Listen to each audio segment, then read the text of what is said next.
સુરતમાં સાવકા પિતાએ વિકૃતિની હદ વટાવી. માતા છત ઉપર સૂતી હતી ને નીચે હવસખોર 13 વર્ષીય પુત્રીને પીંખતો રહ્યો. માતાને જાણ થતાં પતિને ફટકાર્યો. હોઠ સહિત ચહેરો સૂજી ગયો. સુરતના વરાછા વિસ્તારમાં 32 વર્ષીય સાવકા પિતાએ 13 વર્ષીય પુત્રીને હવસનો શિકાર બનાવી હોવાની હિચકારી ઘટના પ્રકાશમાં આવી હતી. હવસખોરે બળાત્કાર સાથે સૃષ્ટિ વિરુદ્ધનું પણ કૃત્ય આચર્યું હતું. આ અંગે જાણ થતાં હવસખોર પતિને પત્નીએ માર માર્યો હતો, જેથી તેના ચહેરા સાથે હોઠ પણ સૂજી ગયા હતા. હાલ તો પોલીસે આરોપી પિતાની ધરપકડ કરી વધુ કાર્યવાહી હાથ ધરી છે. વરાછા વિસ્તારમાં રહેતી 13 વર્ષીય તરુણીની તબિયત લથડી હતી.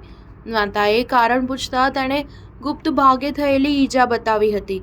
તેનું કારણ હતું સાવકા પિતાએ રાત્રે ગુજારવામાં આવેલો પાશવી બળાત્કાર. તરુણીએ જણાવ્યું હતું કે મધરાત્રે 2 વાગે છત પર સૂતેલા તેના પિતા નીચેના રૂમમાં આવ્યા હતા અને તેને અડપલા કરવાનું શરૂ કર્યું હતું. બિહારની વતની યુવતીનો પ્રથમ પતિ 2 પુત્રીઓને જન્મ આપ્યા બાદ અન્ય યુવતી સાથે ભાગી ગયો હતો.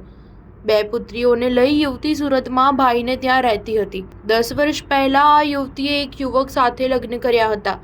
તેના થકી 7 અને 4 વર્ષના 2 પુત્રો પણ હતા. ગત રાત્રે દંપતી છત પર સૂતું હતું, પરંતુ પતિ તેને ઊંઘતી છોડી નીચે સાવકી પુત્રીને ચૂંથી રહ્યાનું જાણી વિફરી હતી. આ હવસખોરને પત્નીએ માર મારી ચહેરો લોહી લુહાણ કરી નાખ્યો હતો, જેને પગલે હવસખોરના હોઠ સહિતનું મોઢું સૂજી ગયું હતું. સ્ટાર ન્યૂઝ 7 હંમેશા સચ્ચાઈની સાથે.